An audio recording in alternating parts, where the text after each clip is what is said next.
All right. Congratulations for making it to our session, that's for certain. So we'll find the kind of the essential pattern of our arched spine to start. So I want you to sit forward well, actually nestled right up to your bolster. So you'll feel that your seat is lightly touching. And then if you can orient the blocks so that they're in a higher spot of the legs, maybe that's how you usually have them. But when you feel the thighs lifted, the thigh skin, right, kind of presses into the block. That's why we usually turn the blocks and contour them. So I want you to feel like you're using your stomach a little bit. Your hip flexors are slightly activated when you sit like this, as if you're prepping to go to boat pose, that kind of position. So I want you to feel that it's an anticipated moment, right? When you're anticipating something. So we have the legs slightly elevated and touching onto the blocks. And then we add our belt. And what we'll start with today is, I won't make it an anticipated pose where you're struggling to hold it, but I want you to feel that the belt is wide, and then you hook it around your feet as you have before in Supta Baddha Konasana, and then you slide it so that it is maybe as low as you can place it with the buckle nearby for a quick release, as it's called, a quick release. And as you start to lower your waist back, can you feel the gradual motion of that position where you're proceeding, completely descending your spine, especially the upper back and the shoulders. So turn the blocks so they're contoured, so they really hold that higher part of the thigh. If it's too easy for you to have your legs supported like this and you want more sensation coming into your nervous system, well, you can make the legs a little lower, okay? But rather than holding my head up, I'm gonna place my head on my blanket and make that decision if this is enough height or if I wanna add that towel at the very upper part of my back. So you can make that decision. I have a feeling we'll be fine with this height for this position. And then as you grasp onto your sand, whether it's on your feet, if you got it there earlier, or you have one on each inner thigh, or you have the sand so it layers lifted across the ribs right below the sternum, so that you can feel that intensity of the sternum, that strength and that space, very solid and full. And the arms are going to be in a casual, almost the most comfortable place you can have your elbows in your hands. So you notice that the elbows and the hands, the direction of the hands out from the elbows changes the circulation in your shoulders, right? So we've done exercises in the past where we have our elbows by our sides and we kind of move our thumbs open, right? Strengthening work for rotators. So I want you to let the position be almost equal to how your knees are right now, right? Your knees are spinning and motioning open. I hope they're not spinning, but they're motioning out. And the knees are not quite like thumbs, right? But since you have thumbs, feel the thumbs motioning open and then relax your fingers.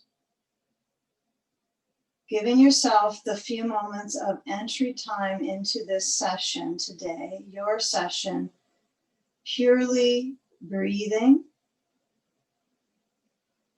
and inviting focus alongside breath and awareness,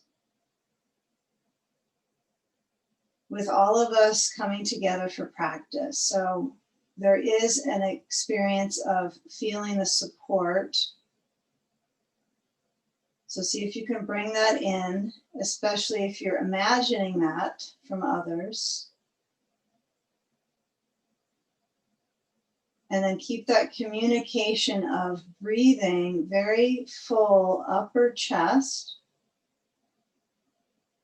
And let the sandbag actually have an experience of being moved by your breath. And this is the most important part, is that if you have the choice of a sandbag or something with 5 to 10 pounds of weight,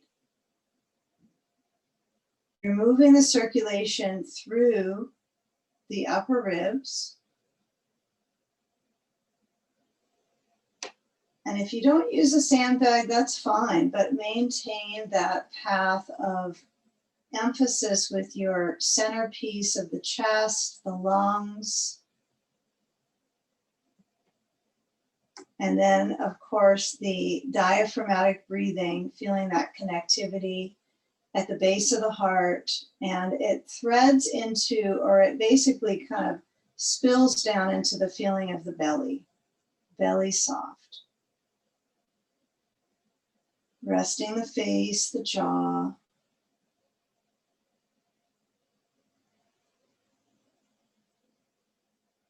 Now, at some point, the thumbs start to kind of curl in, the fingers relax, and I think these are the places that we might want to bring some focus towards, is the smaller parts of the puzzle, right? How the nervous system reacts at the edges, the hands, our legs, and probably the top of us in the brain.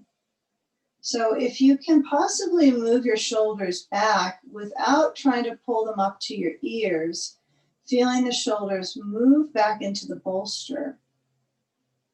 And then depending on the spatial ability besides you, you're going to start to move your elbows open and then feel the hands reaching either straight out to the sides above the floor, and then making that halo of awareness around, but it's really going to create the strength in your arms, and then that descends into the circulation in your lungs.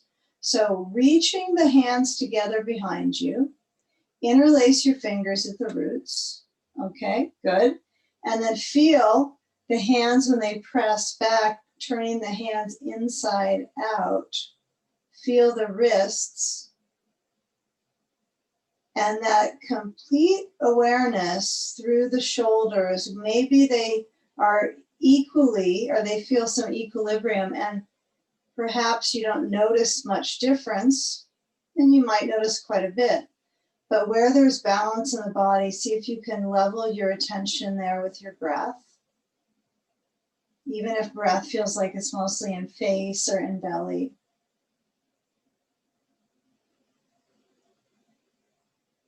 Now, if you're one that likes to change the crossing or the interlacing of your fingers, take that now. I like to try to make sure I monitor how I interlace my fingers on this position.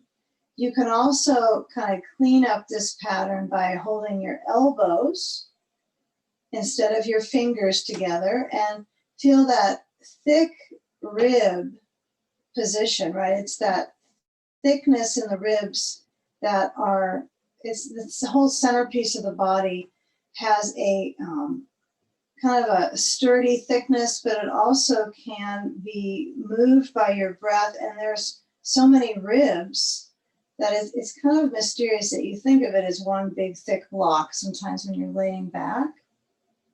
So we're going to work with kind of spreading that out. So let go of the grasp of your arms together, and then we'll come out with the position of unbuckling that belt, and you're going to want to get the belt. So slide it off at the feet. And then as you move the knees to point up, how about this? We're going to move our blocks slightly to the side. And then as you push down into your heels, lift up your hips. Let's take off the sand so it's a little easier for our mobility.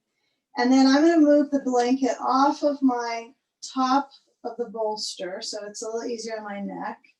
And then as you lift up the hips, you're going to place the block under the back of the pelvis, but I want you to place a height which is low or mid setting, so that when that block is under the back of the pelvis, right, so it's above the buttocks, you might feel the best support with the block is kind of right at the top of the buttocks, not high on the spine. So let's try this. If you have the block there at lower medium setting, before you get so decisive what you're going to do with the height, see if you can bring a knee to the chest. Doesn't mean like all the way to the heart space, but as you can lift up a leg, bending the leg in. And then feel when you do that a couple times, does it feel like the spine has a little bit of flexion? There's a little stretch in the spine, but you're capable not necessarily of balancing on your tailbone right now, but you can actually operate on alternating the knee moving in. So I want you to practice this for that core, that diaphragmatic band. So I'd like to think of this band at the lower waistline. And then I want you to let your hands find palms down and then alternate for about 15 seconds. So it's not necessarily a specific timing game that we're working with, but it's a kind of reality check. This is going to be a class where there'll be quite a bit of kind of check-ins with the circulation, the nervous system, and each of the shapes. So as we place the psoas in this position, you got to take your belt if it's not stuck under your block. I get myself in all kinds of snags with my props sometimes. I need some proper instruction. So place your belt so you have it on across the ribs and then slide the legs down. Try to let them stretch forward away from your midline. If the block seems too high, then take it one notch down. And then as you place the sand across the upper thighs, you're going to feel, actually, I'm going to place it across the upper hips. That feels a little bit safer on my back muscles. So the feet are going to step apart. And then get a feeling when your feet step apart and your heels move apart, that the feet actually have a relaxed place of almost softening. So they're not necessarily turning out, but they might be. So one thing you can do to help yourself with that is feel the heels press down. And I'm sure the back of your knees feel a little different side to side. Take a belt overhead. And then as you're grasping onto that belt, use that security of the belt to facilitate the support in the front lines of the body, the front spaces. I find the belt enormously helpful, surprisingly, for the bridging, and this is a bridge pose, kind of bridging the gaps here between the upper and lower experience. And notice what has the most frequency in your bones, whether it's upper body or below the hips. You can always step back with your feet, bend your knees any second you want, and see if you can kind of reclaim that stability in your back. This one will take a little bit of kind of working through it so that I can get my arms back and my shoulder blades pressing back. So give it another 15 seconds or so, feeling that your body's being supported, but also there's an energetic intensity on this position. Now the hands are going to slide open and then drain the hands, slide them off of the belt. And then as the feet walk in, at this point, we all have the knees starting to go to bending. I want you to feel where the hips have that sand support.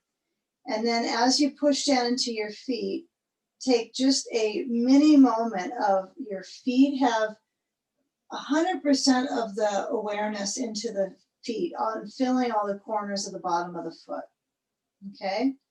Feel when you are almost lifting up your hips. So sandbags are great for getting some balance across the thigh bands, right? Especially in this shape. Arms are spreading open, palms open.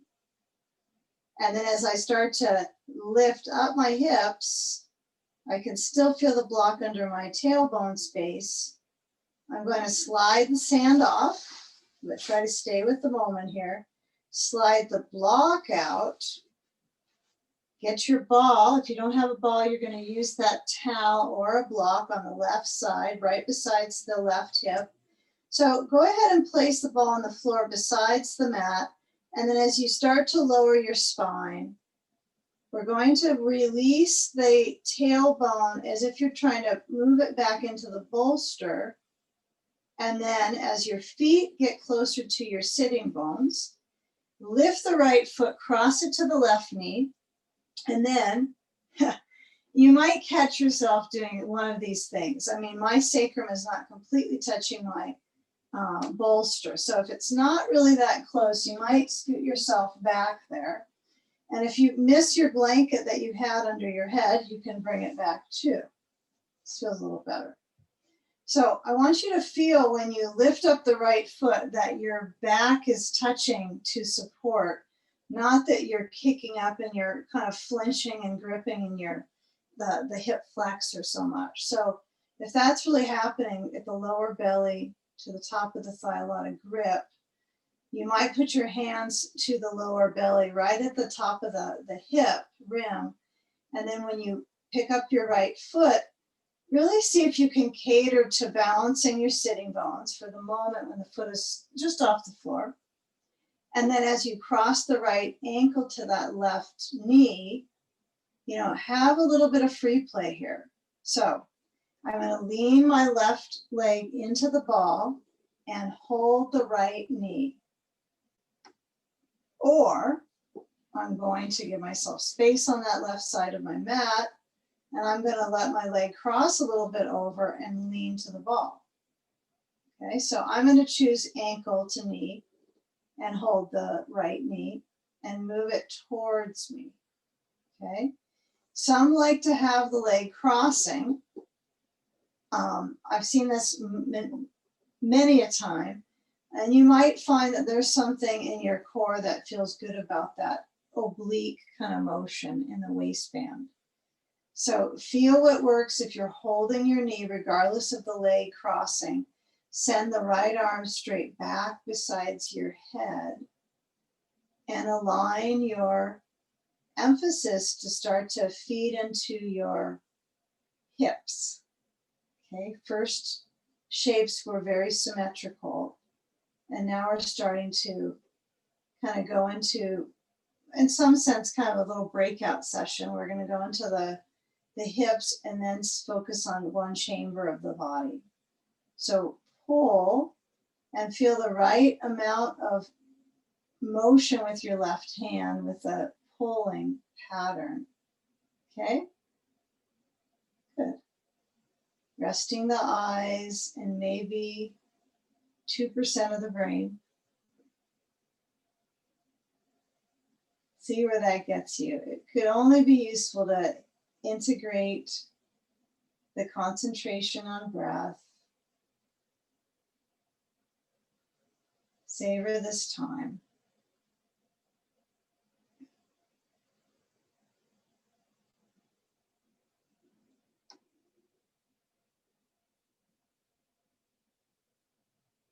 Now, if that right arm is in a motion back, feel when you bring the right arm down and the knees back center, you're going to take the ball. I think most of us have one of these in this group, for sure. You're going to lift up your rear and actually your whole pelvis. So you're going to lift everything up and you're going to sit on it with the right buttock. And then massage by using pressure and movement. Uncross the right foot off of the left leg. And you can clearly rely on the support of your bolster to kind of lie into on your upper body. And then let your arms set themselves close to you or a little bit spread out so you can find balance. And feel if there's any particular muscle on the right buttock, right? Maybe it's not the glute medius, maybe it's not center of the buttock and up. Maybe it's closer to the outer side feeding into the hip that you want to kind of press into, and then give it a full few moments of just simply settling your weight into that trigger point. You probably will find some spot on the right rear that fascia can get some circulation and loosening of those threads, right? So hydrating the tissues. Now, as I change the crossing, I'm going to slide my right leg down because it feels kind of nice with the ball on the right leg massaging into that hip. And then I'm going to slide the leg back up. Then push into your feet and then see if you can kind of push out the ball like you're really wagging your tail right to the right. And then I have to pull it out so it's not on under my rear. Lift up the left leg. Now, last time we kind of spent a little more energy on, okay, what's happening with your hip flexor? Well, use the low belly zone, like you're pressing to the floor or the bolster, whatever's under you. Cross it to the right leg. Let the left knee open for a moment. And then lean your weight. Sitting on the ball for this most likely won't be super useful, but you can play with stuff, if you feel like, well, we were on the ball, I liked the ball, I'm going to sit on it again. Well, you might find that it's not the biggest contribution to the release of the hip on this shape. But get a feel of holding your left knee with the right hand and reaching the left arm. Feel if your ribs spread open on the left with the elbow kind of flashing to the side. And then that gradual motion of reaching it back. Yeah, and the key here would be gradual motion versus trying to reach it back and stay, which is sort of a nervous system, stimulant. So feel if you can react in your practice to be kind of slow and observant. This is the benefit of at home, right? You can, take your time in your shape, or if you get scattered, you move along at your own pace. Take a nap when it feels convenient in the shape or not. So for me, the left arm stretching back has a little bit of stimulation in my shoulder, so I might put the arm down. Keep in mind you're still receiving that beneficial flow through the hip, right, and the low back muscles. They're all kind of working in tandem there.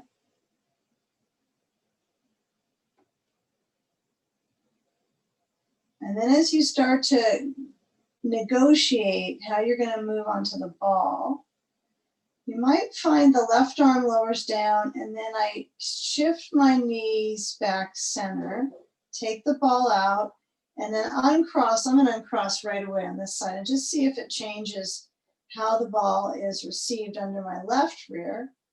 And, you can roll. Of course, you can roll to the side and massage into the side of the buttock. You could stay on your back and let your hips kind of push a little bit side to side. Kind of move your rear like you're wagging your tail, but try to keep the ball on the left buttock. Right? Really try to keep it centered in a spatial experience on the rear that feels like, oh, that's an area that likes to have that deep touch with the connection of the ball kind of pressing into the rear. These are good props to have. And you can actually adjust the movement and the pressure. So give it one final hold.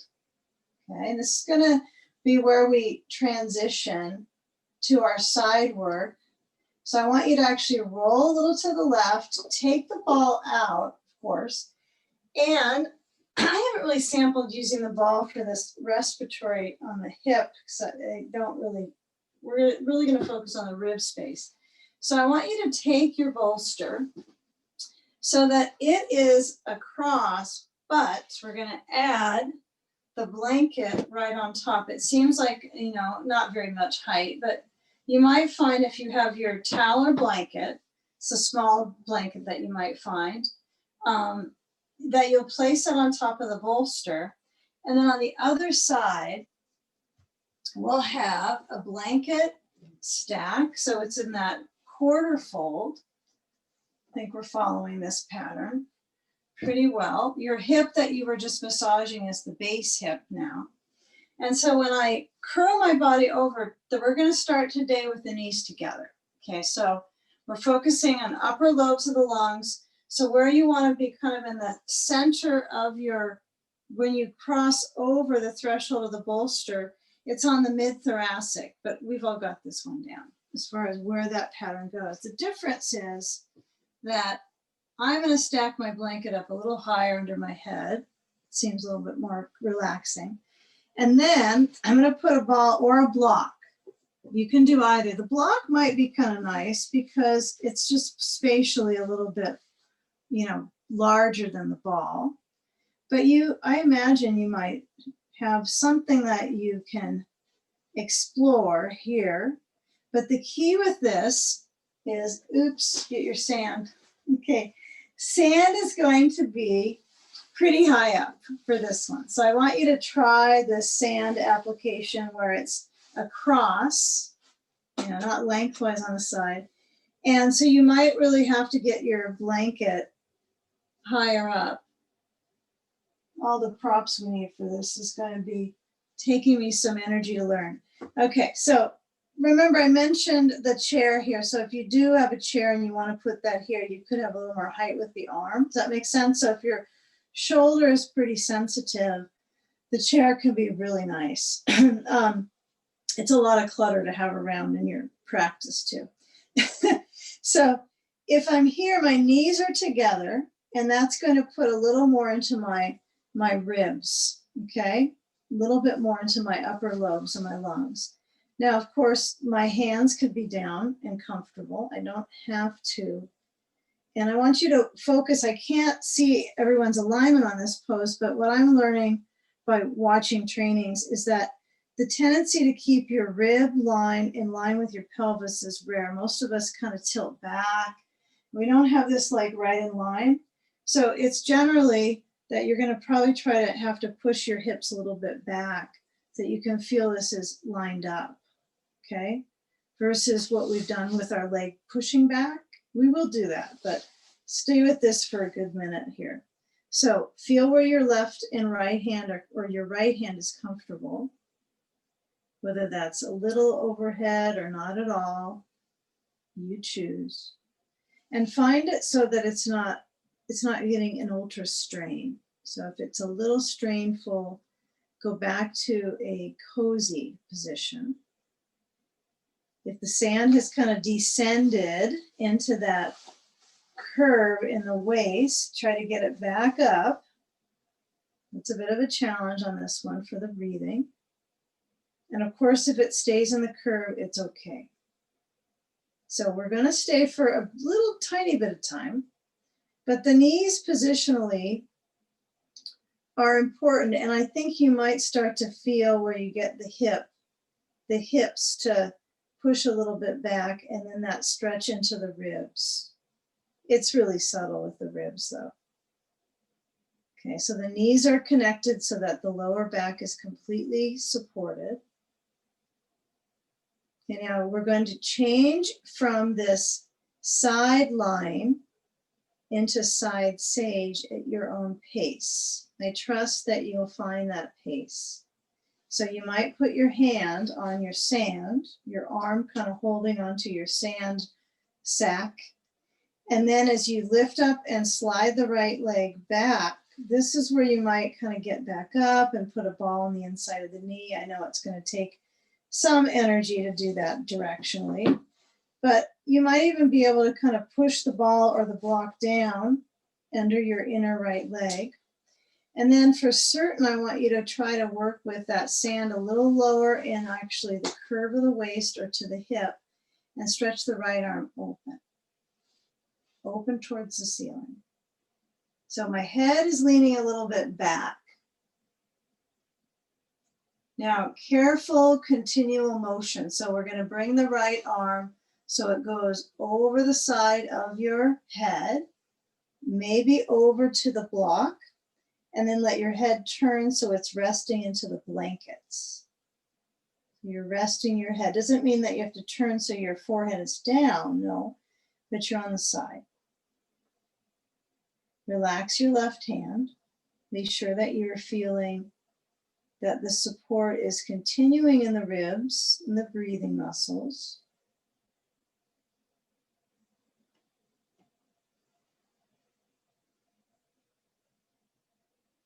Resting the eyes. Give it a few moments. And experiment with the breath layers of attention and intention with your breath in the ribs and the belly. And I would encourage you to try to start with the belly breath first, and then let that lift up into the rib cage for this segment. So we may have started with kind of sampling movement and just exploring breath, but starting to place the attention so you fill up your belly balloon, and then it moves up to the intercostals, and then you let the breath go.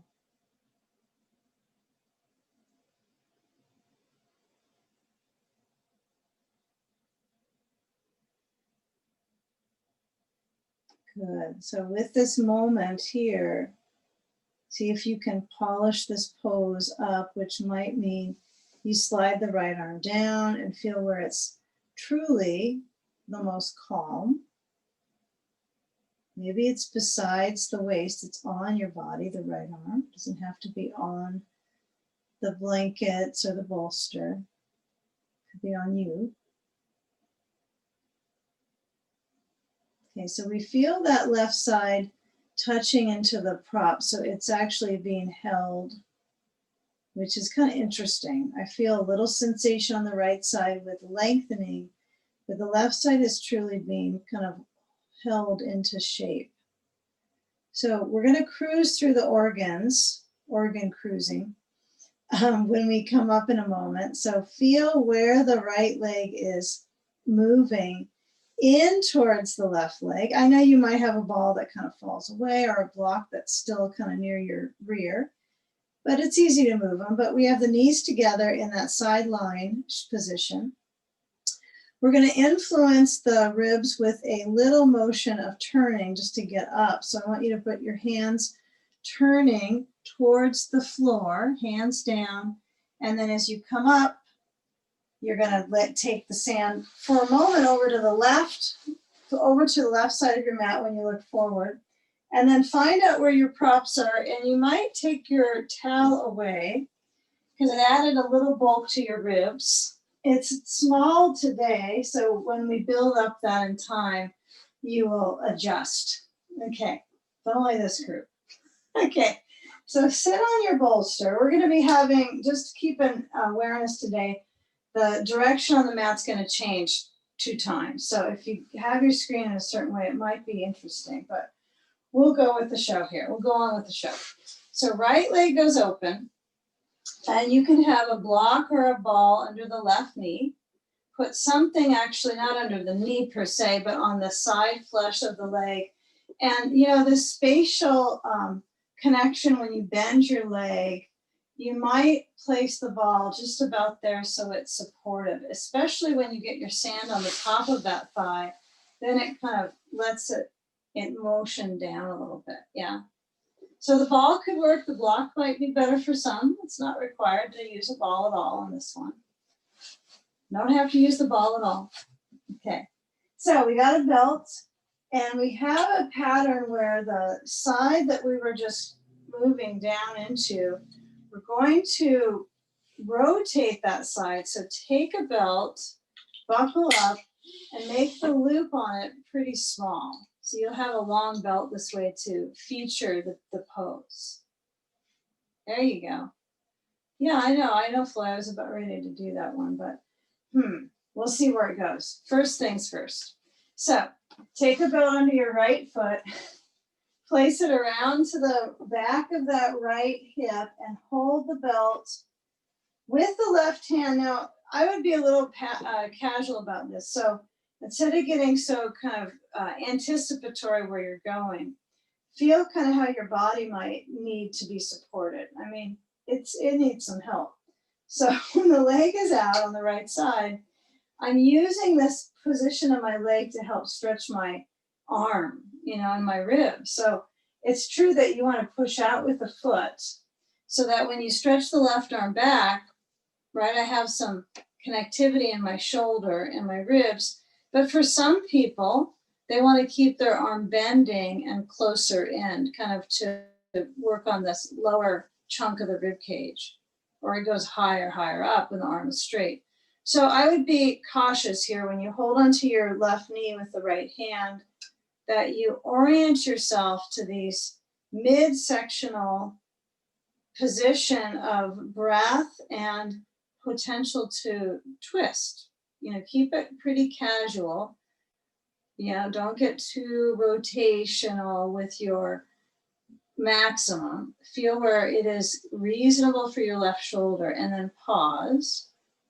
Maybe get a nice firm grasp on your knee. If it's coming up off of the ball, that's interesting, right? You want to feel where your waist is able to be strong enough to keep that knee moving downwards.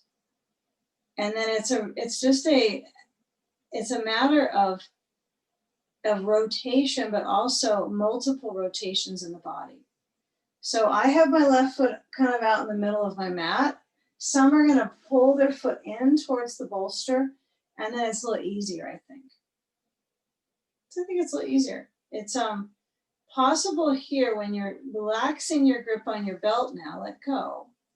And then hold onto your belt with your right hand, change the hand hold, and lean down, and left arm relaxes behind your back, or you touch onto your waist with your left hand, maybe massaging a little bit that lower space of the left side of the waist. Not necessarily too interactive, but directionally assessing that motion, especially since you're tipping to the right side, and this left side gets this leverage benefit of lifting and lengthening. Turn your head to the right leg, looking to the right leg.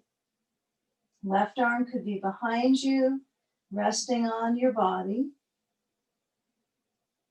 You can also try to seek your belt with your left hand and just grab a hold of it and feel that connection, kind of like you're moving on the rope to get a little farther down to that right leg. You're in the descent. Right? You're trying to drop down to the base of your pose. Give it a few moments and encourage the connectivity of the brain, whether it's turning to the right leg or it's turning slowly to the sky, closing your eyes and feeling that inner spaciousness in the side, the left side.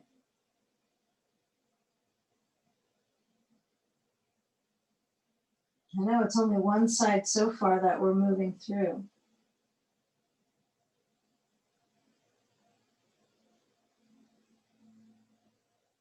And as you slide, let go of the belt with the left hand, slide the right hand to bring you up, and then keep that connection. I know this might be one where you just kind of let go and you sit up, but feel the threading, right? There's complete awareness in the mid-body.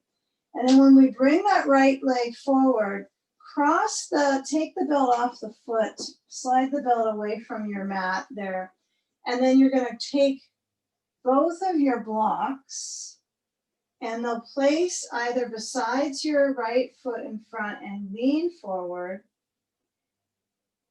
And we got the sand situation to change up. So I'm encouraging you to, if you feel really centered, want to keep it there, keep it there.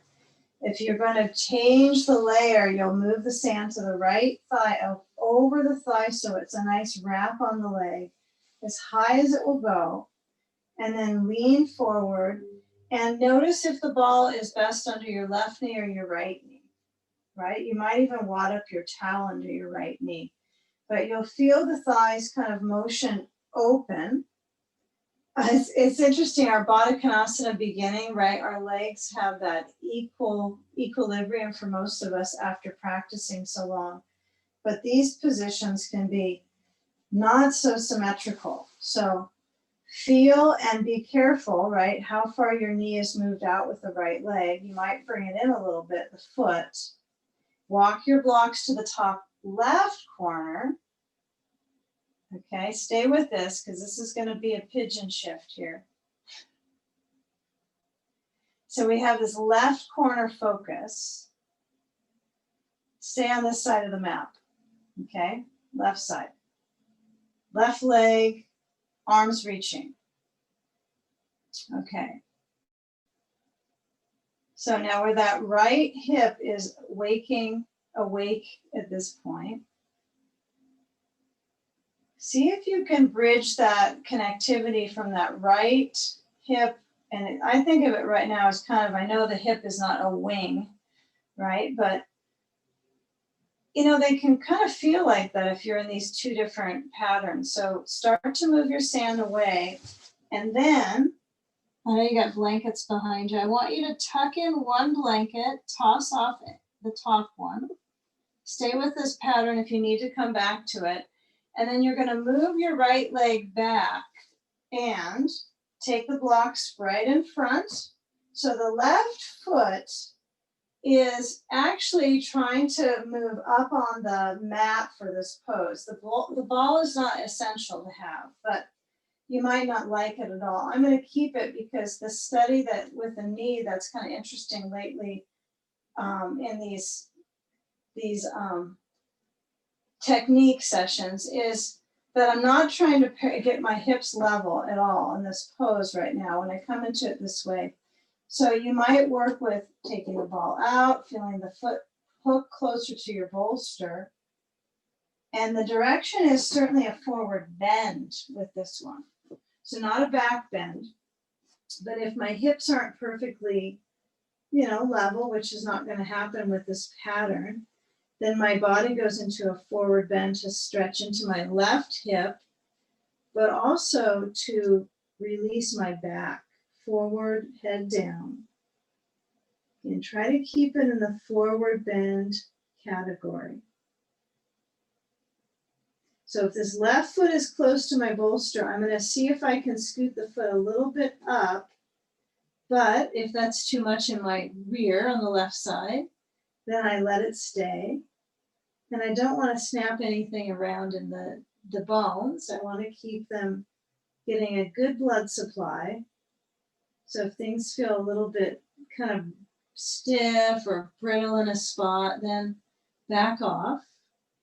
It's not good alignment if it feels uncomfortable. And center here for a few. Feel your weight transfer a little forward into your thighs.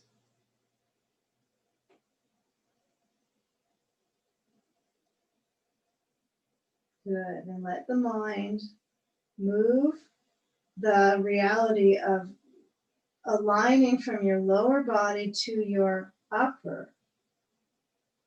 Okay, so the challenge I find here is to either decide on the forward bend or lifting up higher. So we're going to keep it rather matched with a up dog pattern right now. So we'll take the blocks away. This is moving a little fast for you. You can always go a little slower or kind of observe and then join when you're ready to. So if you want a longer pigeon, you can stay, of course. But as we come back eventually to hands and knees, I know my knees are not underneath my hips, but we are on hands and knees in this position right here. So I'm going to hook toes under right foot, and then as I stretch the left knee and foot back, it's all that I'm doing is stretching back the leg. So alternate bending your knees, okay? Feel the reach through the roots of the toes, stretching the hips up and back, the heels downwards, and they go 1 foot at a time with that layer of reach through the calf. Okay, now the hands, though, probably feel equal pressure, not necessarily like one hand gets more than the other. So I want you to notice that when you move yourself down to your knees here, move into a variation of up dog. So you let your thighs rest into the bolster.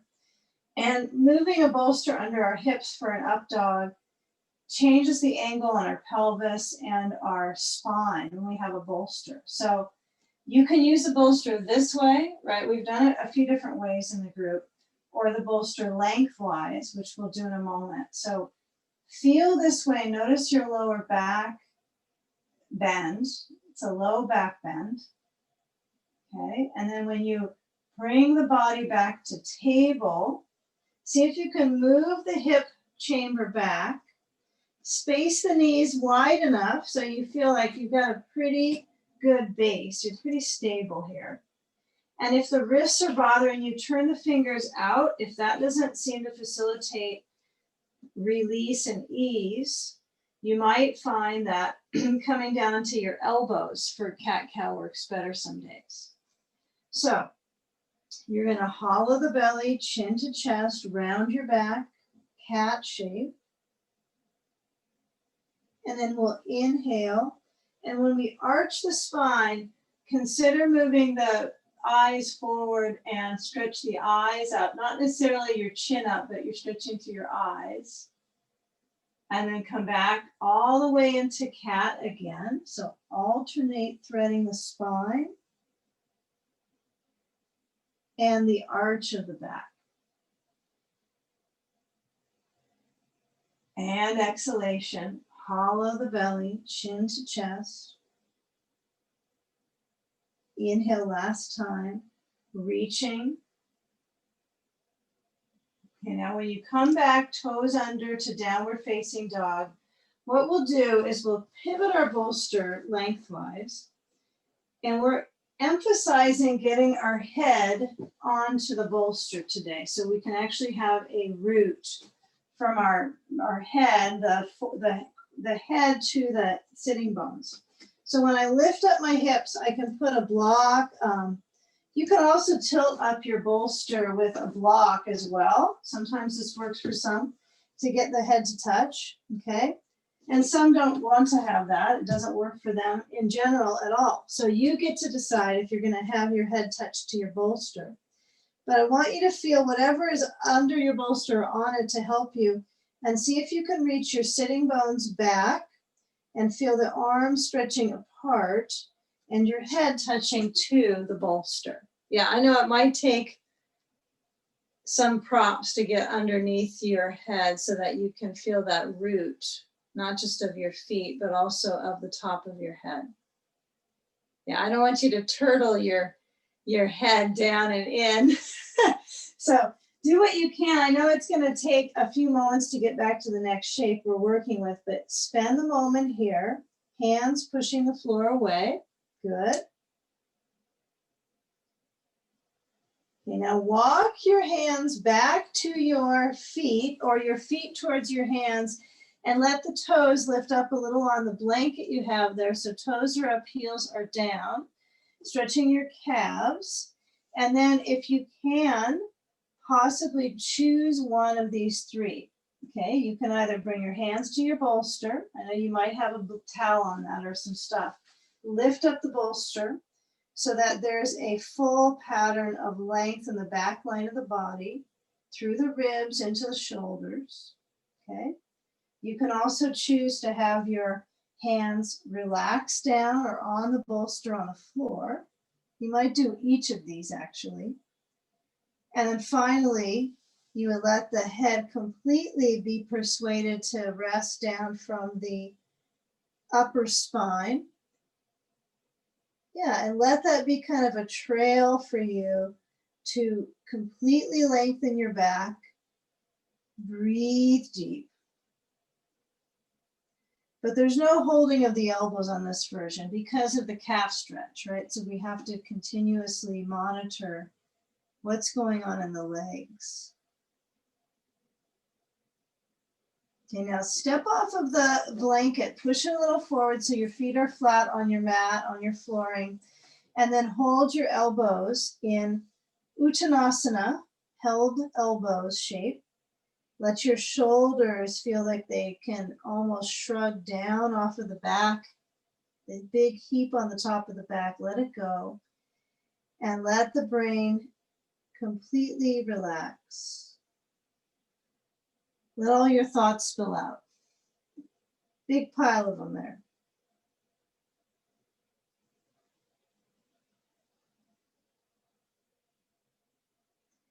Now with my feet fairly close, okay, you're gonna take the hands to the legs and then scoot your feet apart. This is kind of fun to do sometimes. Hold your ankles or your lower legs and then move your feet toe heel to the edge of your mat. And then bend your elbows open as you move the crown of your head down for a few seconds. Trying to let your elbows move open like you're airing out your armpits. So they're kind of open and forwards. Yeah. Yeah, I know your clothing might need some adjusting, but we'll get there again. No worries.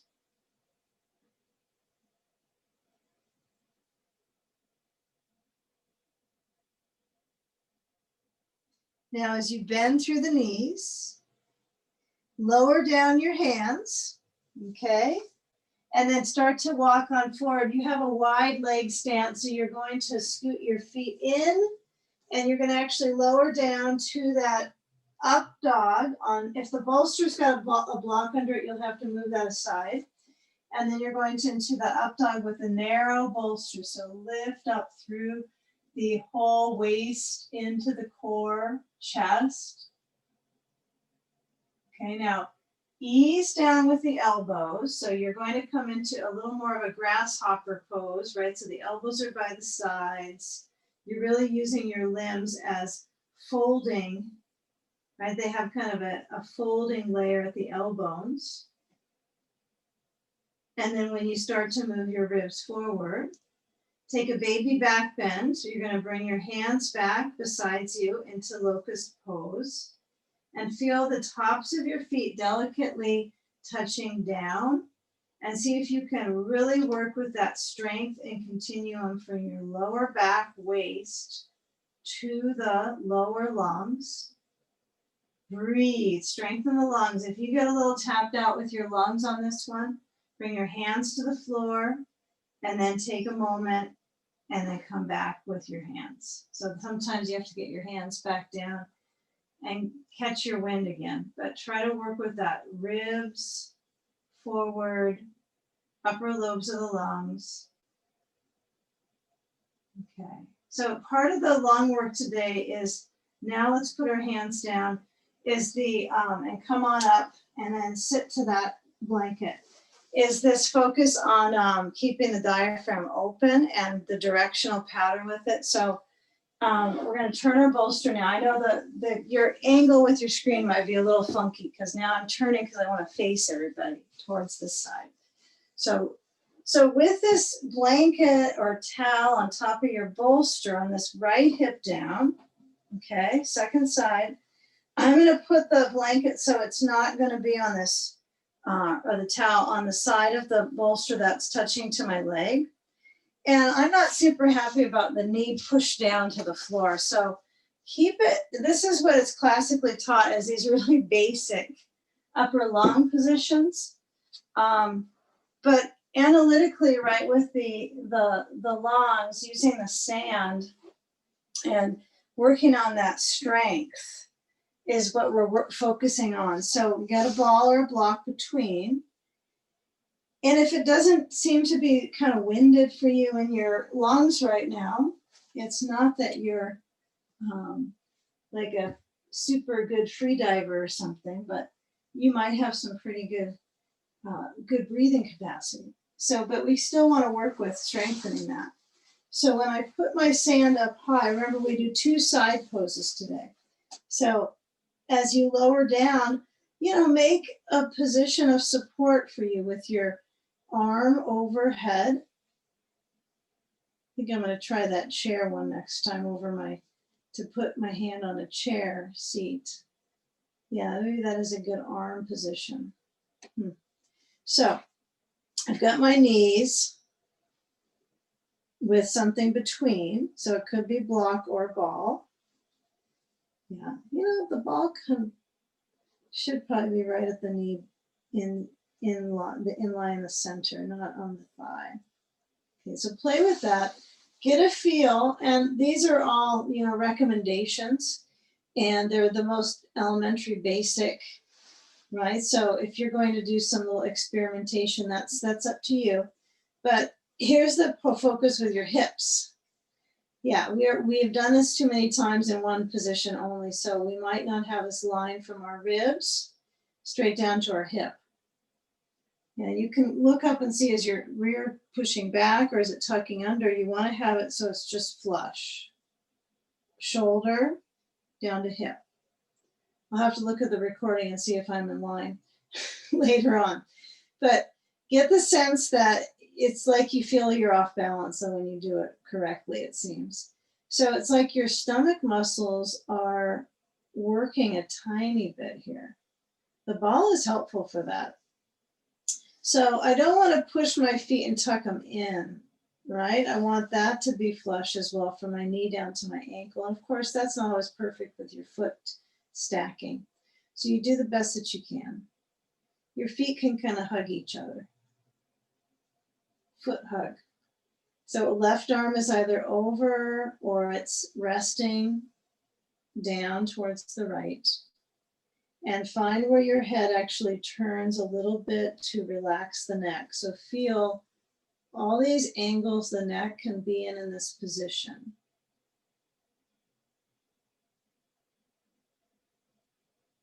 Let the weight of your pelvis be heavy. Feel everything that's touching the props, which is kind of everything of you. And let yourself surrender into the props and feeling that support of what's below you. And then the support that's within you via the breath.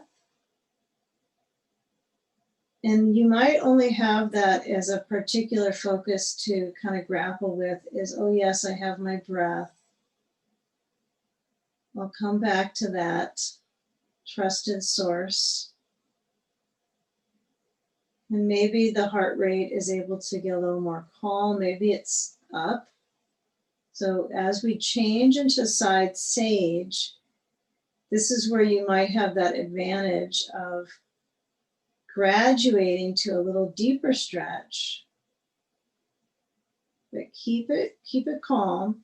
So if you want to move your ball a little bit back, you can kind of feel it roll on the inside of that left leg.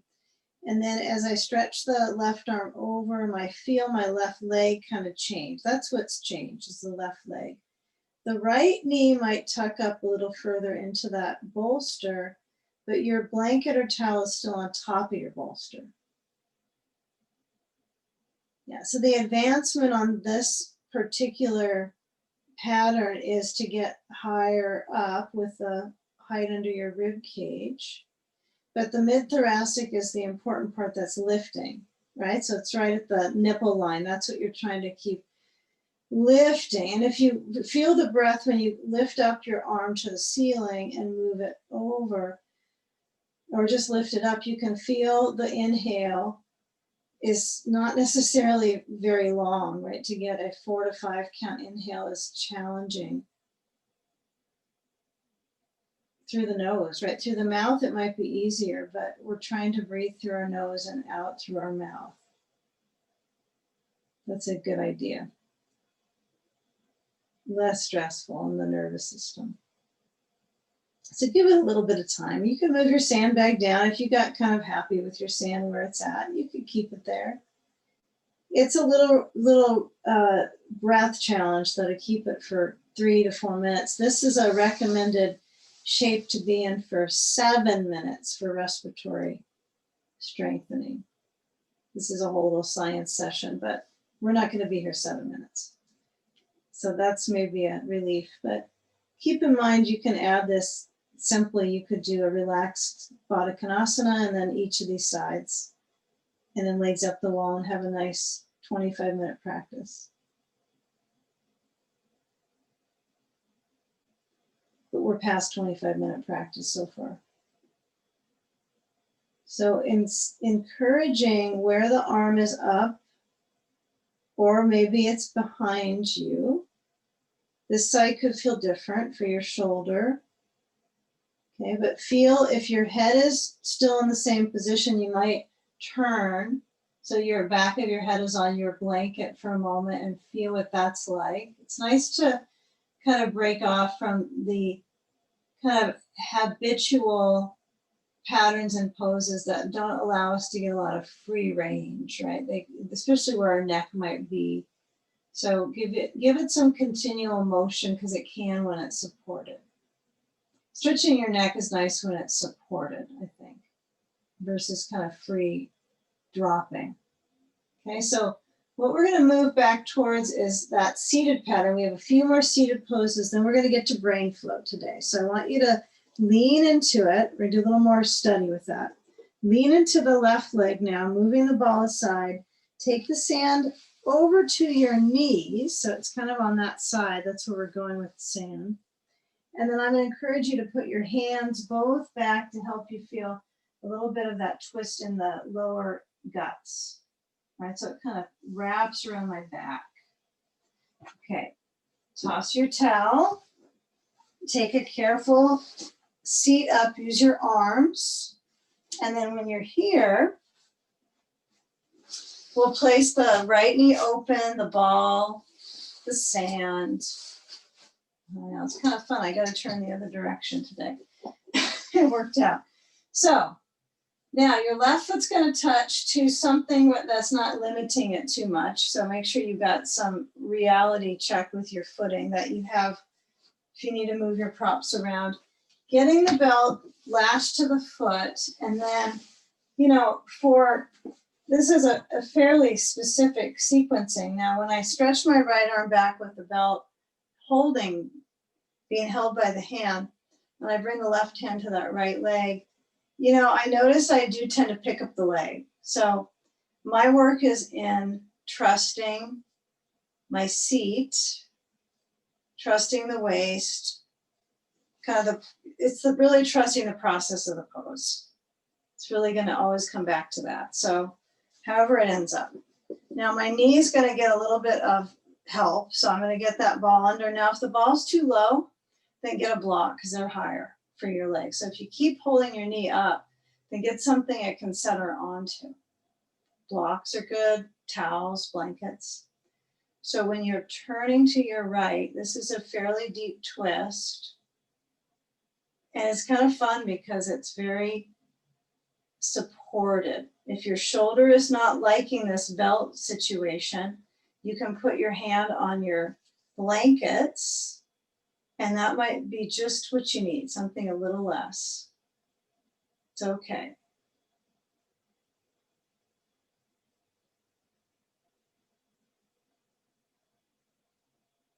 Now find this specific place right now. You're going to lean to your left leg and reach for the belt, let go of the belt with the right hand. Or you can pull with that left hand to lean to that thigh, and then try to keep that right thigh still turned open. Okay, this is important. So you feel that right thigh still turned open. Okay, now right arm can go open and up and over the side of the face, or it can stay behind you and turn your eyes, your head, your neck over down to the left leg, over and down. So it's that lift of the side waist, really full stretch in the side body. Feel how gravity flows through the waistband. Really feel your head turn here. Your neck relax. Have you had a moment to notice feeling your hand holding your belt, pulling your foot?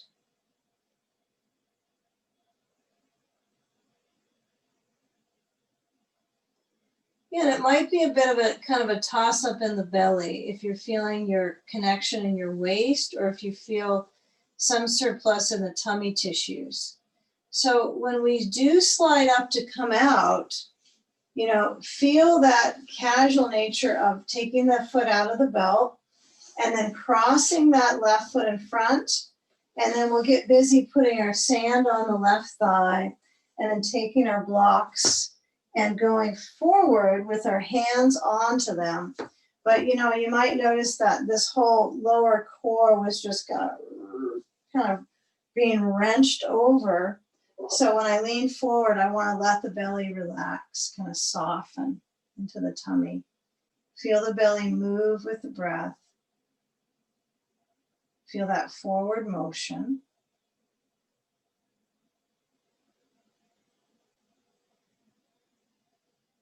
You can always deepen the position by moving your hands lower or down to the floor.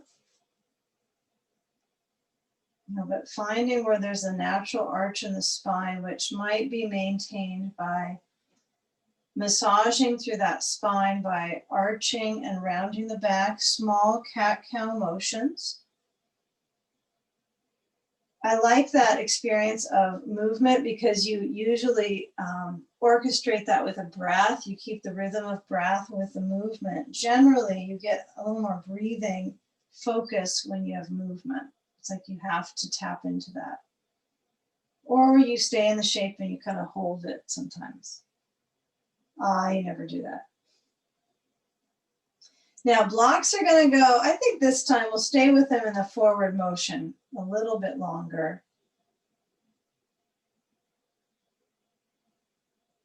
Yeah, I kind of made that call in a direction that was not necessarily right. Well, this side it will be right. Okay. So when we take our sand off the left leg, we'll move the ball away, or you can keep it there and see how it works. Left leg is going to stretch back. Get any extra props away. Hopefully you won't get stuck around your belt like me. Okay, half of the fun is getting lost with this. So we got a few things to get through in this short amount of time, but we have the right knee open. Now the ball might be good. It might be a horrible experience for you. So find where it works, lower down, forward bend. Elbows on blocks or floor. Floor would be nice if you can make it there, but if you can't get there, don't worry about it, okay? It feels like I'm compatible with the blocks for right now. And if you experience the sensation in the hip, you might as well stay with kind of arriving into the circulation sphere around the joint versus trying to kind of crush into it. Feel when you're just surrounding it and you're kind of starting to go into the experience of the fibers loosening up.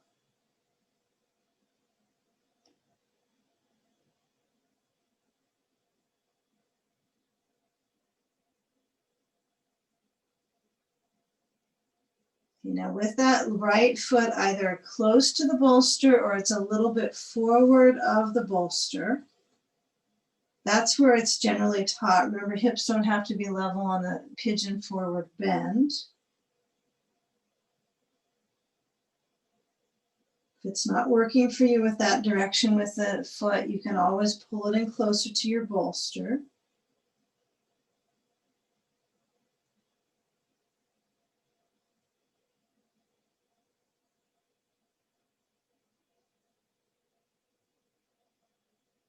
You know, when we lean our body weight forwards, start to feel the body weight trickle back as if you're kind of bearing down a little bit versus leaning to the side quite yet. So you have a balance in the midsection.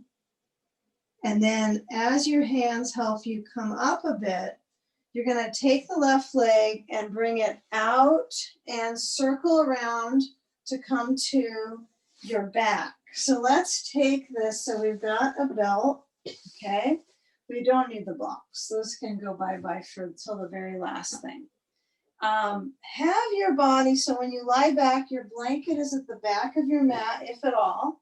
And then when you lie back, you're going to place your head to be supported on a blanket. And then have your belt, let it lay on your belly to start. And bring your feet up so you have this right angle between the back of the pelvis. You're really on the edge of the bolster.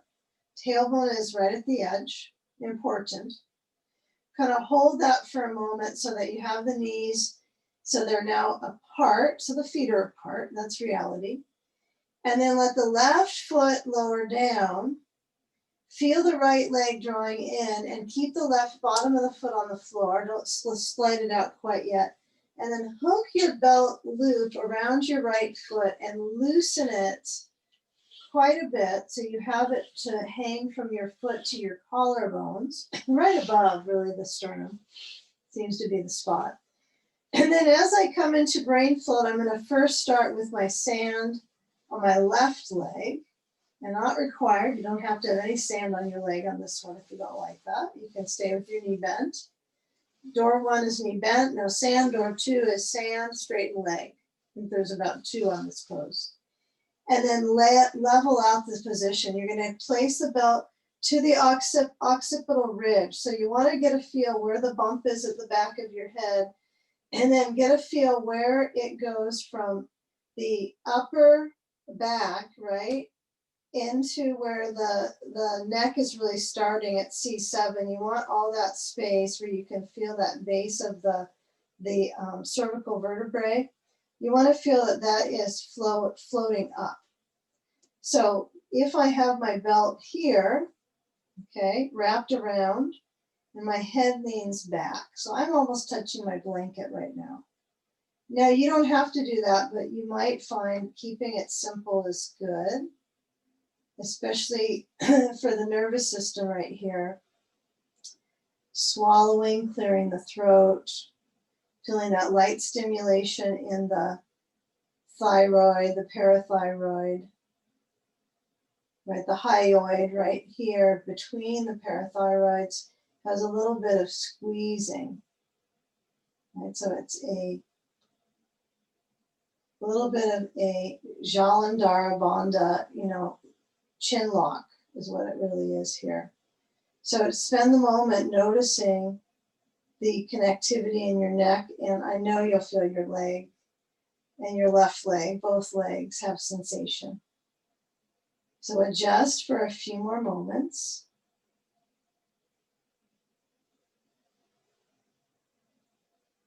Feel if your left heel is pressing away. Feel where the shoulder centers back, both of them open. Breathe slow. Soak it in.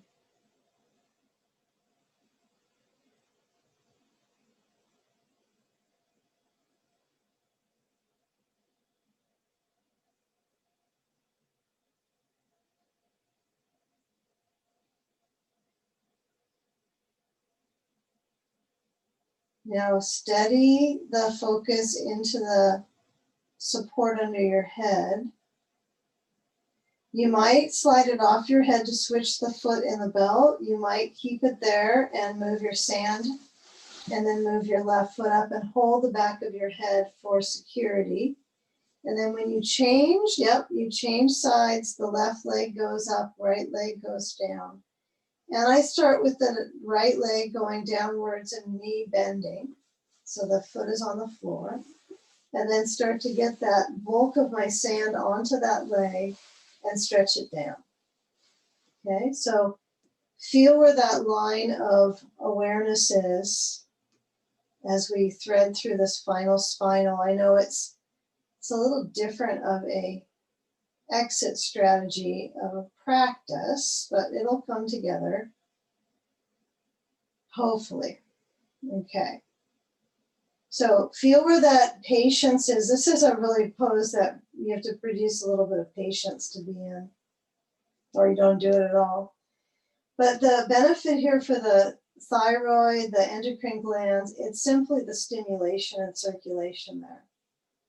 It's just by the shape, okay? So you would want caution on the pressure on the neck. So I want to feel like my head has enough, leverage to lie back into the belt. And of course, if you like the traction on the neck, you find the right amount, but feeling safe is important.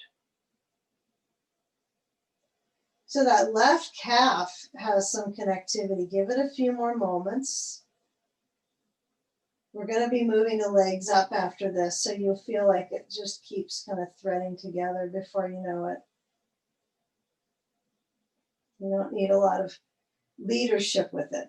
It just kind of comes together naturally with the positions.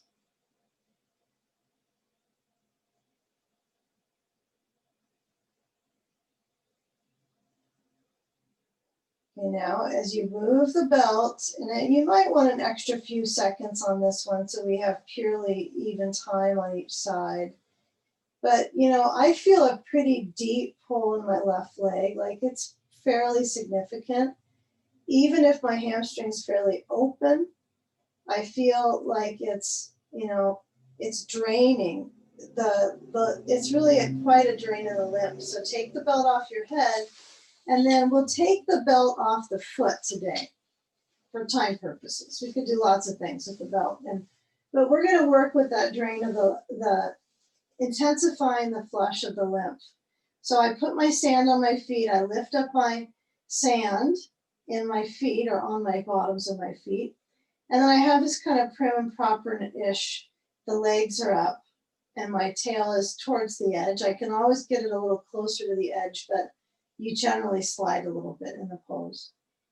Now, as my feet flex, naturally, I find what simply works out here. I'm going to encourage you to find something that you can have as an object between your hands. It could be a ball or a block, whatever you can find right now. You don't have to scramble. But hold that and bring it overhead. So ball or block overhead, not a belt, something that you push into, not that you pull apart.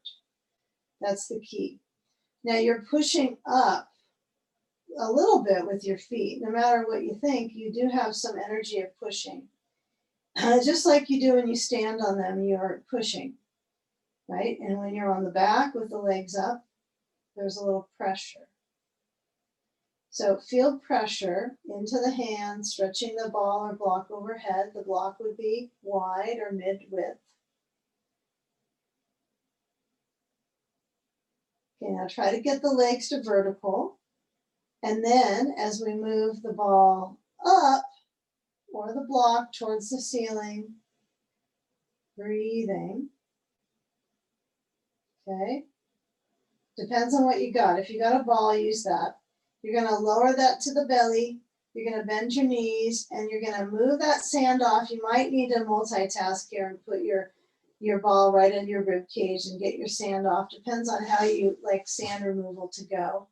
Ball between the knees, and then knees are going to go side to side. Trying to get it all in.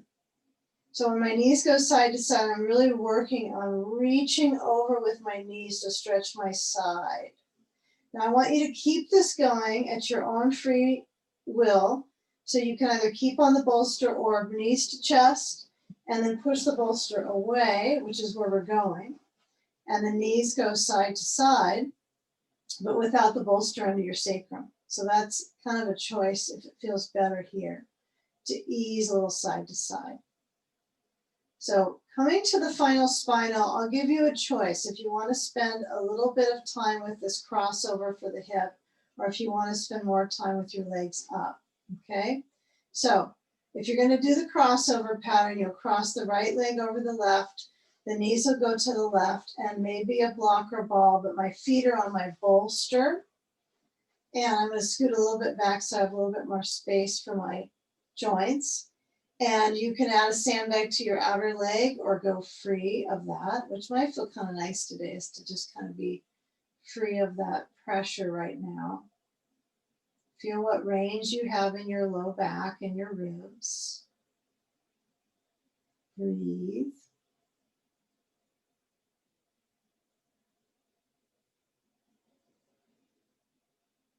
And those of you that are getting to legs up and want to prefer to go right into the full relax mode, that's good. We're getting a little bit of this in and maybe a tiny relax mode for some.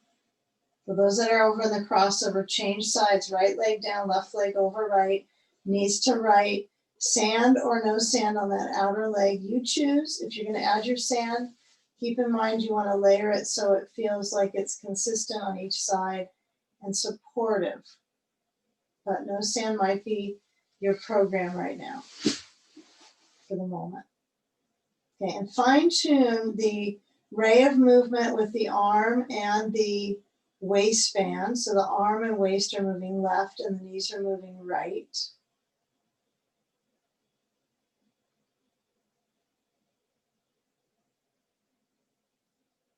And we won't do any big moves with the blocks to get on top of the bolster on top right now. So you all don't spend your whole day here with me.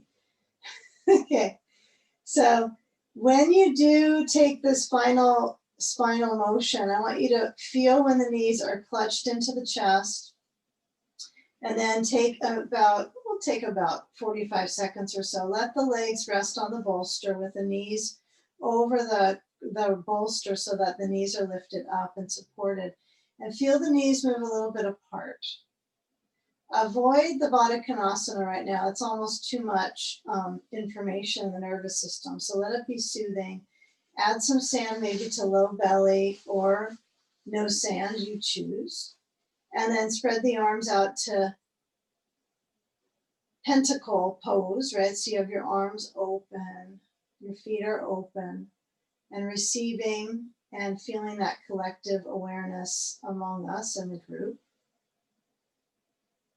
Breathing this in as a final moments of awareness together throughout our homes, in our homes. And just feeling that appreciation of your practice in your body.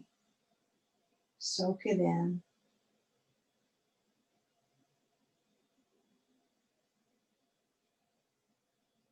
Feel this evolution of breathing to bring yourself to balance. And if you want to stay in this shape a little bit longer, and some of you that want to come up and close practice sitting, that's fine. Either lying or sitting is perfect. So those that are going to come up for a moment, take the sand aside, bring your knees up, feet on bolster, and then roll yourself to the side. Hands are coming down to bring you up. And then take a seated second, crossing legs, spine up from the back of the pelvis, and feel that winding spine, feel the arch from the ribs to the chest, and then the hands meet, and let the mind bow into heart center. So thriving here in your heart center together, let's unite our breath, breathing in wellness, and exhale, bowing into the space behind your heart. In gratitude, namaste. Okay. All right. Thank you. Something about that just went on and on for me.